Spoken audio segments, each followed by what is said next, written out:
Bapak Ibu, saudara-saudari sedama, selamat pagi, Namo Buddhaya.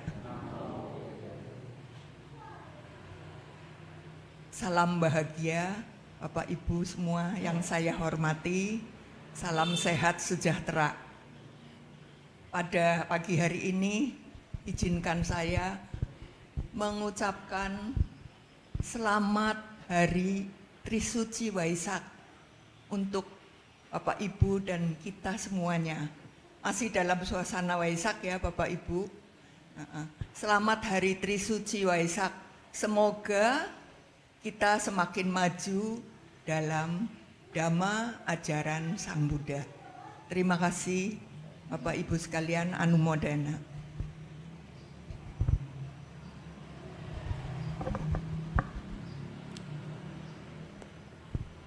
Bapak Ibu, tadi kita sudah baca yaitu halaman 73. Sang Buddha, Sang Guru kita adalah Sang Penglihat, Bapak Ibu. Sang Penglihat ya, yang telah melenyapkan noda berupa kesesatan. Sang Buddha menunjukkan jalan kesucian kepada dunia, pengantar ke kebebasan, pelindung dan pelaksana Dhamma. Bapak Ibu sekalian, Dhamma yang telah dibabarkan dengan sempurna oleh Sang Bhagawa adalah, seperti tadi saya baca, adalah pelindung untuk kita semua. Sang Buddha adalah pelindung pelaksana Dhamma. Pelindung pelaksana Dhamma Bapak Ibu. Jadi yang melaksanakan Dhamma itu bagaimana? Akan selalu terlindungi. Terlindungi oleh siapa? Oleh Dhamma yang telah kita sudah dengar, sudah baca, dan kita praktekkan. Demikian Bapak Ibu. Sudah ada di buku Parita. Nah, Bapak Ibu sekalian, yaitu kita menjalankan Dhamma, menjalankan sila. Seperti Sang Buddha bersabda, setelah beliau tidak ada, salah satu muridnya itu bertanya, saya harus kepada siapa? Apa yang kita sembah, apa yang kita junjung? Sang Buddha mengatakan, yaitu Dhamma adalah yang disembah, yang dijunjung, yang dipraktekkan Bapak Ibu. Yang sudah 45 tahun dibabarkan oleh Sang Buddha setelah mencapai penerangan sempurna. Kita terlahir sebagai manusia adalah sangat sulit. Tidak mudah Bapak Ibu. Nah, apalagi kita sudah berada di dalam suasana yang baik dan kita mengenal Dhamma. Kita bisa praktek Dhamma. Maka dari itu Bapak Ibu, kita bersama-sama menjalankan, menambah praktek-praktek Dhamma. Ya, yaitu kebaikan, kebajikan, metta, karuna, cinta kasih. Karena apa Bapak Ibu sekalian? Sang Buddha bersabda, di dalam diri kita semua masing-masing itu ada hati Buddha. Hati Buddha. Hati Buddha itu semua punya Bapak Ibu. Nah, apabila hati Buddha itu dikembangkan, kita akan menambah luas hati Buddha kita dalam diri kita masing-masing. Tapi kalau kita tidak mengembangkan, kita males, kita sungkan, ya lah apa ajaran Buddha maning-maning kebaikan. Maning-maning kayak gitu, ya kebaikan, kebajikan, males lah. Ya, kalau bisa jangan berpikir begitu Bapak Ibu. Kebaikan, kebajikan adalah pulau untuk kita sendiri. Jangan pernah males, jangan pernah sungkan. Dimanapun kita berada Bapak Ibu, kita bisa mempraktekkan ajaran Buddha. Lah kita Buddhis, kalau ditanya agamanya apa? Buddha, jangan cuma KTP. Kemarin Bante mengatakan nanti KTP-nya yang masuk surga. Bukan orangnya Bapak Ibu, kalau Buddhisnya cuma KTP. Kemarin Bante kan bilang gitu. Nah Bapak Ibu sekalian, saya berkata begini bukan saya pinter, bukan saya waduh gimana. Tapi kita sama-sama, aku berkata, aku balikan kata-kata itu sendiri kepada diri sendiri Bapak Ibu.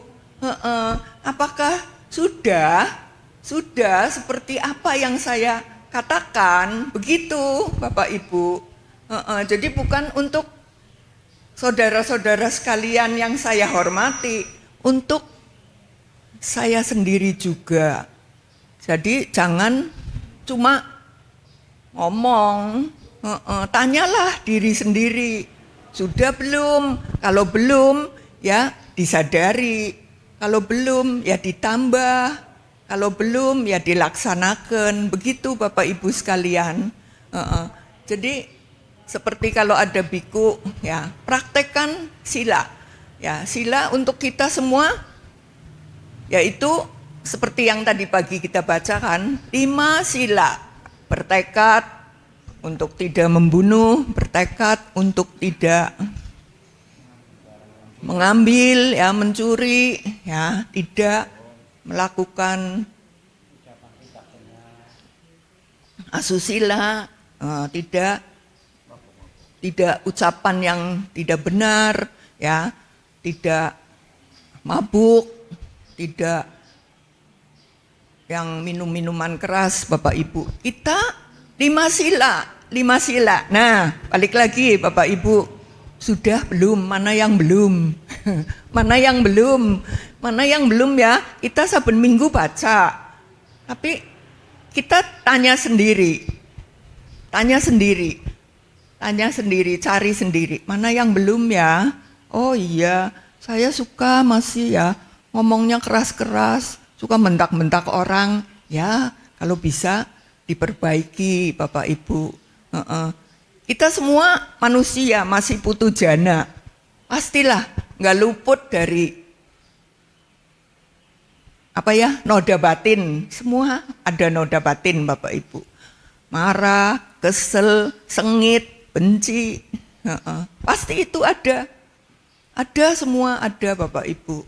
Jengkel, ya benci. Orangnya jauh tapi kita benci bisa. Orangnya lewat saja, nggak mikirin kita, tapi kita benci, kita jengkel bisa Bapak Ibu. Nah, ajaran Dhamma, ajaran 5 sila tadi, kita kalau bisa, iya ya, aku belajar Dhamma ya, aku kewihara ya, aku ayolah memperbaiki apa yang masih jadi ganjelan-ganjelan di dalam diri kita semua masing-masing. Karena apa Bapak Ibu? Bukan untuk siapa-siapa, untuk diri kita sendiri semua. Untuk diri kita sendiri semua. Nah, kalau kita masih noda batinnya dipertebal, ya nggak mau dihilangkan, ya EGP, emang gue pikirin, aku aku sendiri gitu, ya Aku ya aku sendiri, bukan kamu kok. Aku nggak ngajak kamu kok. Bisa kan begitu? Benci ya benci aku sendiri kok. Gitu. Nah Bapak Ibu, kita masih manusia, pasti punyalah begitu, perasaan begitu ya terkadang. Tapi kalau bisa kita udah 8 minggu giat ke wihara, ya jangan EGP. Kita karena apa? Karena merugikan diri sendiri. Itu tabungan. Tabungan apa? Tabungan yang rugi, bukan tabungan itu. Kebocoran. Kebocoran.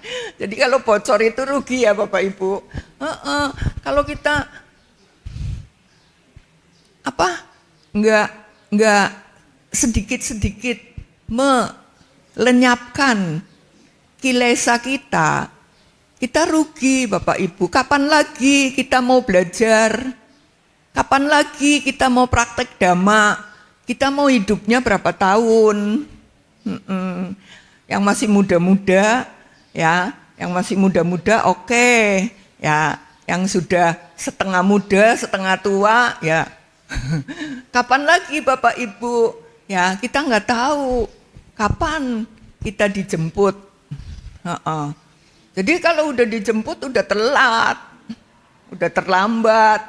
Ya mumpung sekarang ya kita masih sehat, kita terlahir jadi manusia, ya bukan jadi yang makhluk-makhluk yang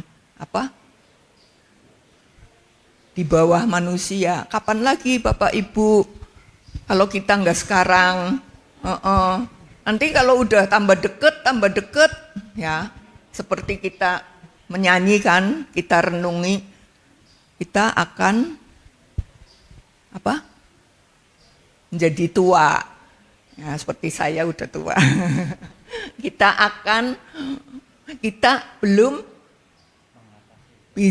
belum mengatasi usia tua.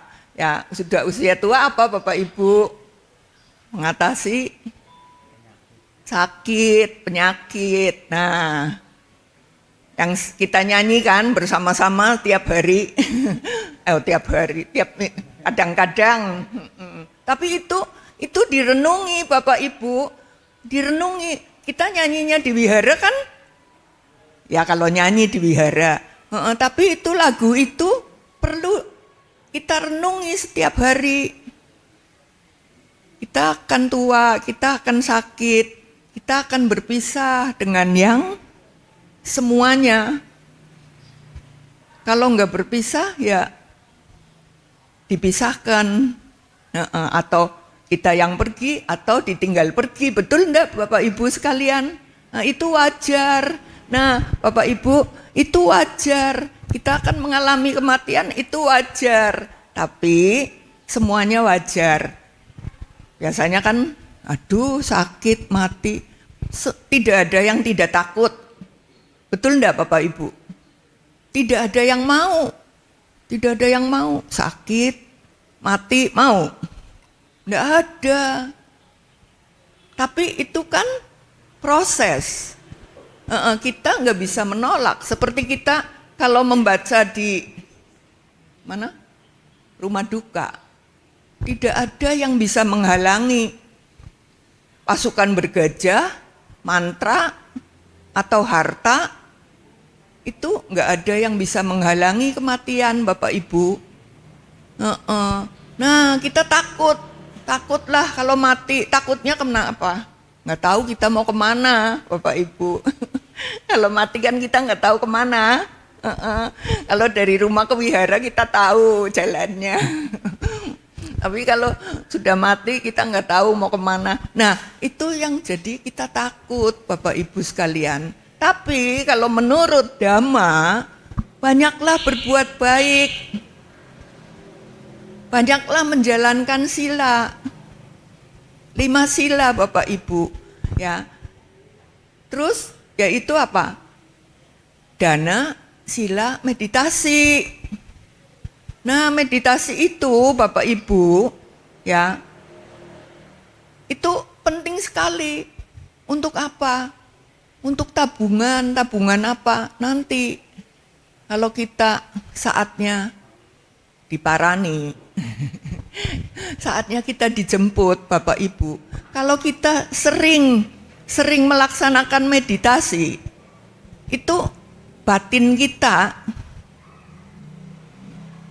merasakan sendiri Bapak Ibu. Ya. Kita akan siap dengan apa? Kita enggak takut apapun itu, namanya proses kehidupan. Semua sama. Enggak ada yang beda. Seperti kita makan, kita minum, semua sama Bapak Ibu. Nah, cuma yang enggak sama itu ya praktek dana, sila, meditasi. Biasanya meditasi itu sepi, nggak ada yang males lah, belum. Kalau bisa Bapak Ibu, ya walaupun mungkin jauh ya, nggak ke wihara, di rumah Bapak Ibu sekalian seperti Bante mengatakan, cukup berlatih 5 menit, bisa ditambah 10 menit, bisa ditambah 1/4 jam. Cukup Bapak Ibu. Kalau kita nggak sempat ke wihara, di rumah jalankan meditasi. Dengan waktu yang terus menerus Bapak Ibu. Nanti rasakan sendiri manfaatnya. Seperti kemarin kita sudah sama-sama meditasi ya Bapak Ibu.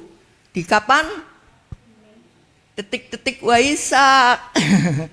Detik-detik Waisak ya Bapak Ibu. Di pas hari Trisuci Waisak. Kita sudah sama-sama meditasi. Menyambut apa? Menyambut detik-detik Waisak. Nah, jangan setahun sekali meditasinya. Menyambut detik-detik Waisak. Kita merenungkan apa? Merenungkan sifat-sifat luhur junjungan kita, sang guru kita. Beliau lahir mencapai penerangan sempurna dan parinibbana. Kita menyambut detik-detik Waisak. Kita merenungkan, kita ikut menyambut. Ya, di samping juga kita bersyukur Bapak Ibu. Karena apa? Karena bisa ikut menyambut dan mengenang, bersujud kembali kepada sifat-sifat luhur Sang Buddha. Yang mana Sang Buddha sudah demikian. Untuk apa Bapak Ibu? Menunjukkan jalan untuk kita semua. Ini jalannya, tapi ya harus jalan sendiri, harus jalani sendiri. Kalau enggak, seperti Bante kemarin bilang, saya lapar, aku enggak sempet, kamu aja yang makan ya, biar saya kenyang. Enggak bisa Bapak Ibu. Saya ini, kepalanya sakit, aku bayar kamu gantiin ya sakit biar aku jangan sakit. Bisa enggak? Enggak bisa Bapak Ibu. Jadi kita jalankan sendiri dimanapun, kapanpun. Demikian Bapak Ibu. Ya, saya kembali kepada diri saya sendiri. Apakah yang mana yang saya belum bisa, yang mana yang sedikit demi sedikit. Demikian Bapak Ibu.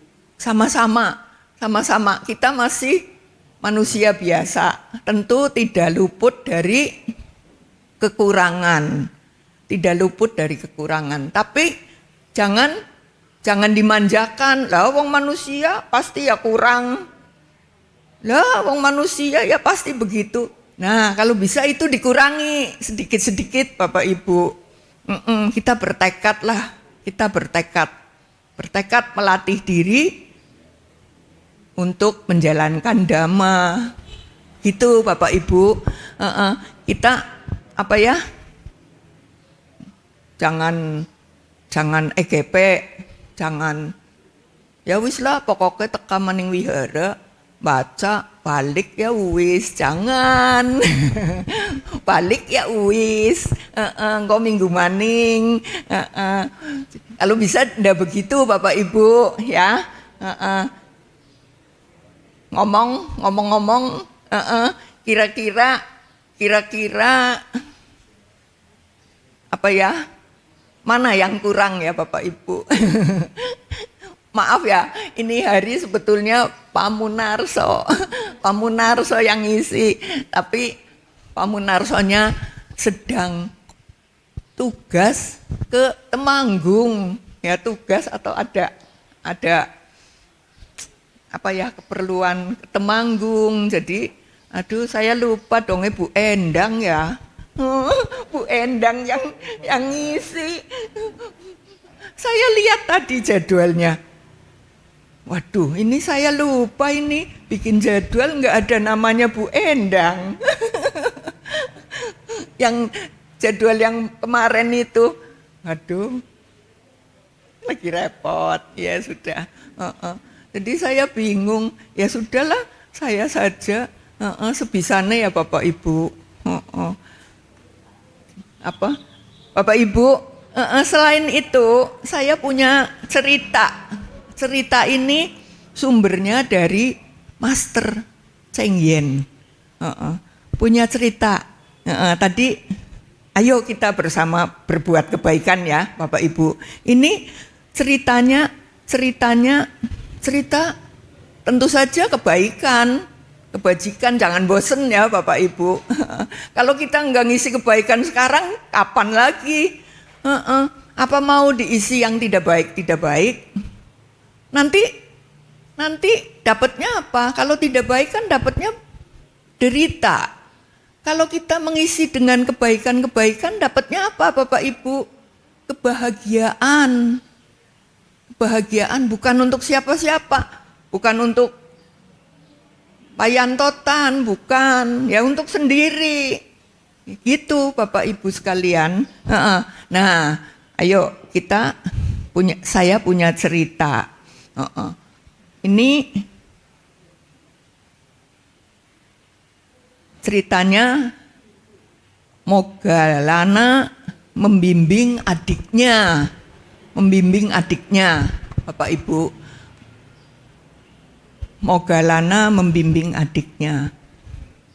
Bante Moggallana, ya Bapak Ibu, dalam saya mohon maaf ndak apal semuanya, sumbernya dari Master Cheng Yen. Bante Moggallana itu punya adik, Bapak Ibu sekalian, punya adik kaya, hartawan banget, ya di kota Kapilawastu. Kalau Bante Moggallana kakaknya kan menjadi bante. Tapi dia kaya Bapak Ibu, kaya banget. Tapi kikir, pelit banget. Nggak mau keluar hartanya. Kalau bisa masuk terus. Jangan sampai apa ya, keluarlah. Makanya kalau kedatangan Bante Moggallana, aduh sungkanlah, kalau bisa jangan kesini gitu. Adiknya berpikir, kalau bisa jangan kesinilah, kalau kesini suruh saya berdana gitu. Bapak Ibu sekalian, si adiknya itu udahlah jangan sering-sering ketemu, kalau ketemu suruhnya lagi-lagi berbuat kebaikan, suruh berdana gitu. Jadi males si adik itu Bapak Ibu. Nah, Bante Moggallana ini tahu kalau sifat kikir itu dipupuk terus-menerus, ya nanti bahaya untuk adiknya itu Bapak Ibu.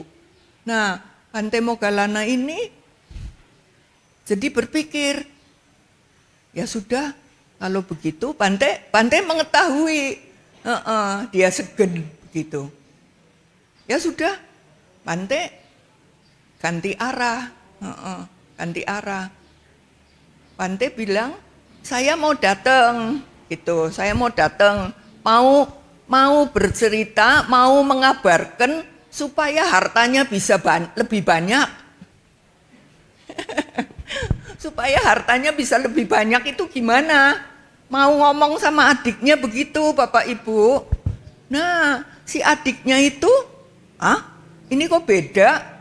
Ya, biasanya suruh saya keluar uang. Sekarang katanya supaya nambah uangnya. Gitu. Nah, jadi dia tertarik nih, si adiknya tertarik. Ya sudah, kapan kita bertemu gitu.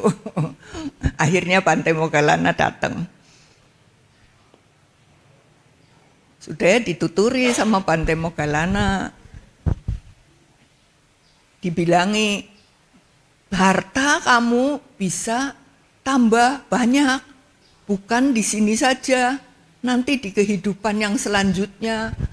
Kamu banyak orang-orang yang kekurangan di luar sana. Banyak orang-orang yang memerlukan, membutuhkan. Ayo kasih makan gitu.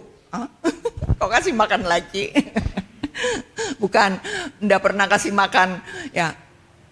Jadi si adiknya itu berpikir, apa iya?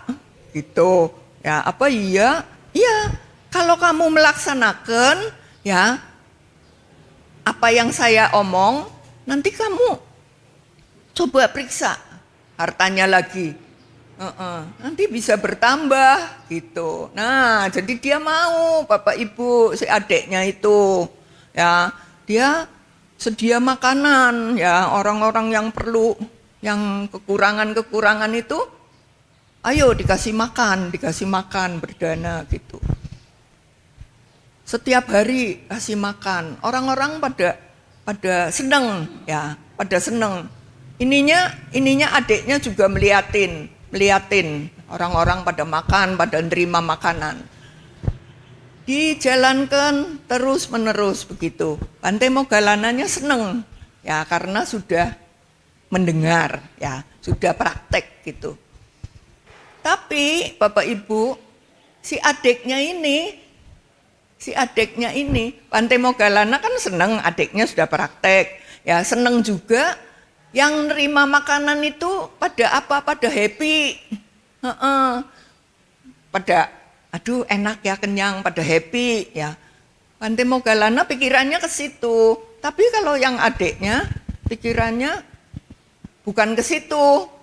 Bapak Ibu, bukan mudita cita, orangnya seneng dikasih makan gitu. Dia ya udah makan aja, nanti pokoknya hartaku bertambah loh. Pikirannya begitu, Bapak Ibu, adiknya ini ya. Jadi beda, walaupun kakak adik beda, walaupun sudah dijelaskan. Ya, gitu, sudah menjalani kasih makan, dia lihat lagi, loh kenapa hartanya aku kok tidak bertambah? Ya sudah, kasih makan lagi, berdana lagi. Loh kenapa hartanya kok semakin menyusut? Gitu Bapak Ibu. Ya, lalu dia bilang lagi sama kakaknya.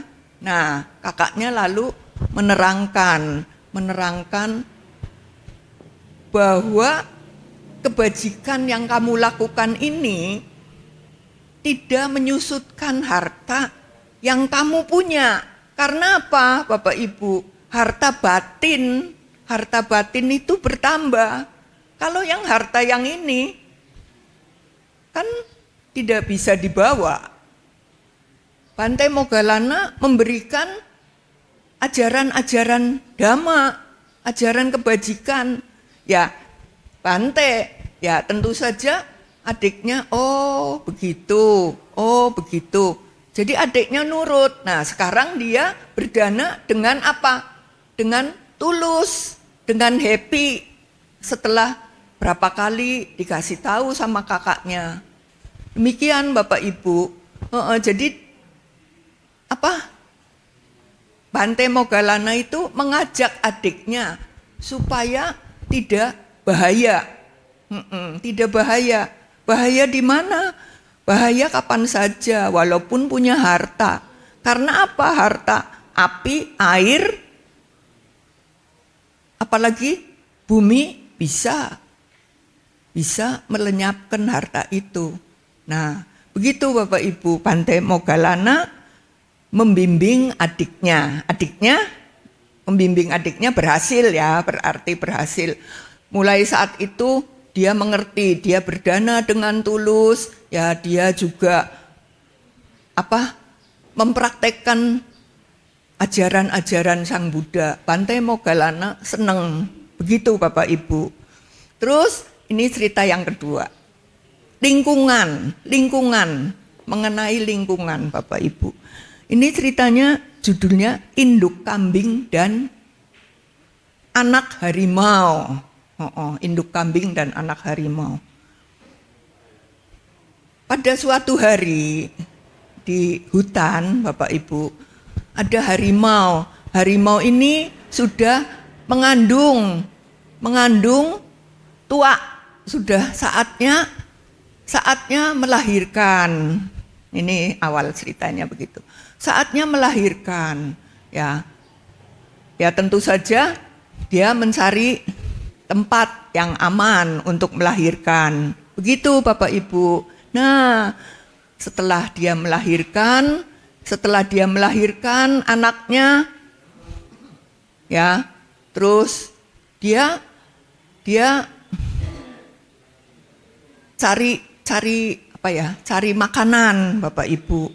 Dia sebelum pergi anaknya ditutupin daun, ditaruh di tempat yang tersembunyi ya supaya aman. Nah, terus dianya pergi, si harimau induknya ini, harimau mamanya ini. Dia pergi cari makanan, tapi berhubung habis melahirkan, harimau ini lemes. Jalannya masih lemes, Bapak Ibu. Jalannya masih pelan-pelan, lemes ya. Namanya baru lahiran sih, tapi udah dia perlu cari makan ya.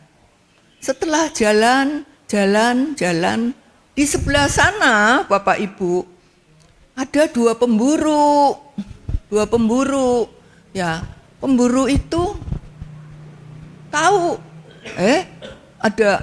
ada harimau ya. Wah, kalau pemburu langsung gimana Bapak Ibu? Ya. Ada harimau, langsung apa? Langsung dia, wah seneng kan, dapat buruan. Kebetulan harimaunya jalannya pelan-pelan Bapak Ibu. Dia langsung bidik itu harimau. Der. Ya. Harimaunya mati. Harimaunya mati karena lagi lemes, dia juga nggak tahu, yang nggak bisa lari gitu ya Bapak Ibu. Harimaunya mati. Tapi saatnya mau mati, dia mengeluarkan air mata. Dia nangis gitu. Kasihan. Terus pemburu yang dua ini seneng karena sudah dapat pangsa kan, udah digotong bawa pulang. Nah, tinggal si anak harimau tadi ya Bapak Ibu. Si anak harimau ini dia kan ditutupi daun ya. Dia ya nunggu mamahnya. Tapi di saat itu lewatlah seorang petani. Untung di harimau itu ditembak mati. Untung ini anaknya harimau yang mungkin ya tidak terlalu jauh. Itu nggak ketahuan sama pemburu. Jadi selamat ya. Terus setelah pemburu itu pergi, ada petani yang lewat.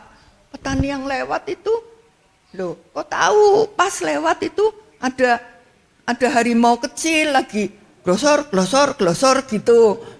Namanya bayi ya, glosor gitu. Ini petani ini, ini masih basah. Si bayi harimau itu masih basah. tubuhnya. Waduh, kasihan ya ini. Terus, oh di sana ada darah. Waduh, ini berarti mamahnya ini dibunuh gitu. Jadi akhirnya sama petani itu harimau bayi itu dibawa pulang Bapak Ibu. Dibawa pulang. Terus kebetulan petani ini di rumah punya kambing yang baru punya anak. Jadi kan anaknya kambing menyusui. Nah, itu anak harimau ditaruhlah di induk kambing itu. Ya jadi ikut dapat susu kan. Jadi anak harimau jadi anaknya kambing juga. Jadi dari kecil sampai besar itu ya nyusu sama kambing. Jadi sama anak-anaknya kambing itu rukun kayak iya. Nah, tambah gede. Pada suatu hari si induk kambing ini pergi bukan menggiring. Kalau induknya pergi, anaknya pasti ikut di belakang ke sebuah danau. Setelah merumput, pergi ke sebuah danau, Bapak Ibu. Anak-anak kambing itu bersama induknya kan minum air danau, ya. Minum air danau itu, kan air danau itu nanti kan timbul bayang-bayangnya kita sendiri. Pada minum. Nah, si harimau ini juga, anak harimau ini yang sudah mulai ya bisa lari-lari gitu, udah mulai besar, juga minum Bapak Ibu. Nah, minum, tapi setelah minum dia tahu-tahu mengeluarkan suara, mengaum, keras sekali Bapak Ibu. Aduh, suara itu, jadi si induk kambing sama anak kambing itu kaget juga, jadi lari semua. Si harimau juga kaget sendiri, loh kenapa saya kok bisa mengeluarkan suara seperti itu, nggak sama seperti yang lain kan mbek gitu, loh saya kok bisa begitu, dianya kaget Bapak Ibu, lah itunya lari semua. Tapi si anak harimau itu, oh berarti saya bukan kambing gitu. Tapi si anak harimau itu akhirnya menyadari si anak-anak kambing itu bala nggak apa-apa Bapak Ibu. Si anak harimau itu juga tetap baik. Enggak. Oh, saya lain kali jangan mengaum begitu ya. Saya harus sadar ini. Pada takut semua gitu. Pada takut semua. Nah, tapi akhirnya dia sadar, ya dia tetap sama kambing-kambing itu, ya berlari, ya bermain, ya seperti biasa kembali, Bapak Ibu sekalian. Nah, itu jadi lingkungan itu. Di sini Master Cheng Yen mengatakan lingkungan itu membuat kita jadi jadi mengerti. Oh, Lamona ini saya lingkungannya beda. Tapi apa Bapak Ibu? Kambing-kambing itu kan menyayangi dia seperti menyayangi anaknya sendiri. Jadi dia pun ikut seperti kambing-kambing itu. Jadi baik, bukannya kalau harimau kan tahu kambing pasti dimakan. Dia kan binatang buas. Tapi karena lingkungannya baik, dia menjadi baik, Bapak Ibu. Dia nggak memangsa anak-anak kambing itu, dia sayang. Dia tinggal sama-sama. Jadi lingkungan itu membuat kita baik atau tidak baik, walaupun hati kita ada yang tidak baik kan. Tapi kalau kita lingkungannya baik, akan membawa kebaikan juga buat kita. Demikian Bapak Ibu.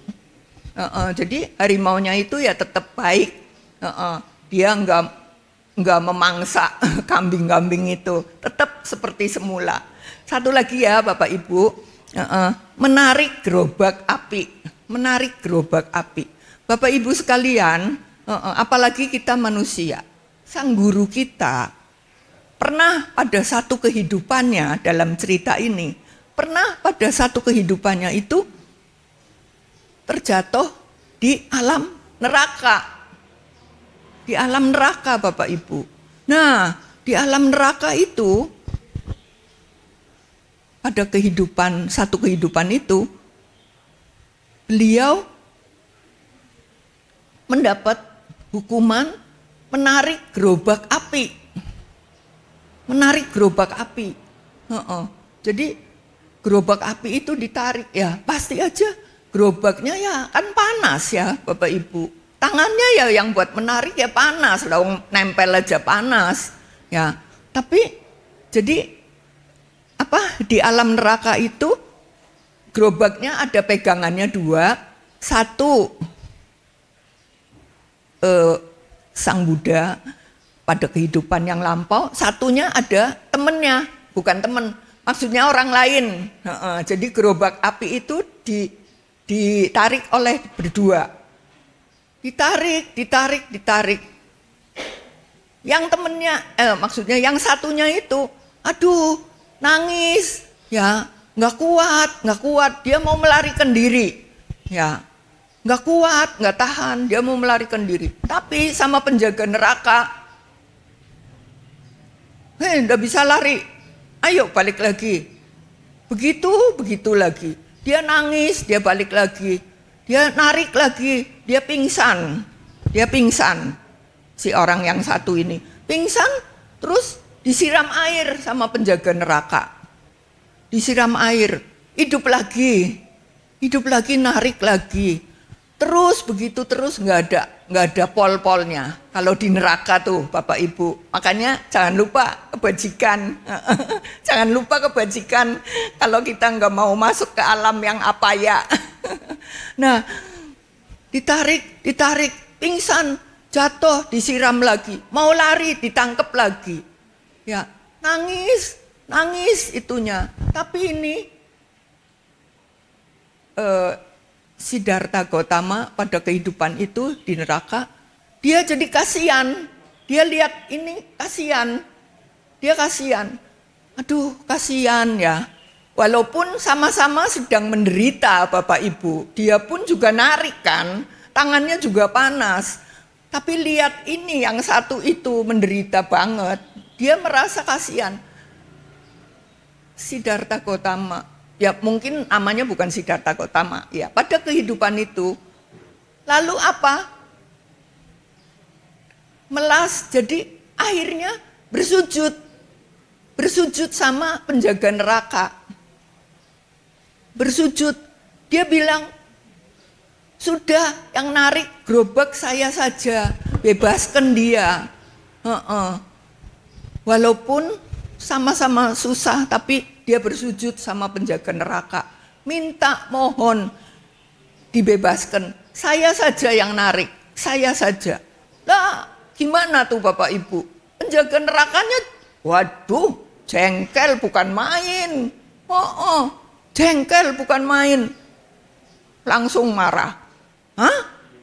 Kamu ini ya tidak tahu diri. Kamu sendiri lagi menanggung karma, masih mau menolong orang lain. Waduh, marah bukan main, Bapak Ibu sekalian. Lalu dia mengeluarkan cambuknya. Marahnya luar biasa, dia cambuk. Dia cambuk sekali cambuk sampai mati. Sampai mati Bapak Ibu. Mati, mati. Apa Bapak Ibu sekalian? Mati. Jadi hilang di alam neraka itu. Tahu-tahu terlahir di alam surga. Hilang di alam apaya, terlahir di alam surga. Sudah mati di situ. Nah, loh, kok saya berada di alam surga ya di mana ini dengan pakaian yang indah, dengan tempat yang indah. Nah, begitu. Itu salah satu cerita kehidupan guru junjungan kita. Pernah terlahir di neraka, tapi dalam keadaan sedih, menderita, masih mengembangkan batin, menolong Bapak Ibu. Masih mengembangkan batin, menolong. Jadi apa? Jadi menolonglah diri sendiri. Mati terlahir di alam dewa. Begitu Bapak Ibu. Jadi kembali lagi, kebajikan adalah menolong diri sendiri. Ya, jangan sungkan. Begitu Bapak Ibu sekalian, udah ya 3 cerita. Ini pas jamnya 9. Jadi walaupun kita tidak bisa menolong banyak, ya menolonglah sedikit gitu. Itu yang ajaran Sang Buddha, ajaran guru kita. Demikian ya Bapak Ibu, mungkin sudah cukup jam 9. Sudah, terima kasih kepada Bapak Ibu sekalian, saudara sedama yang saya hormati dan saya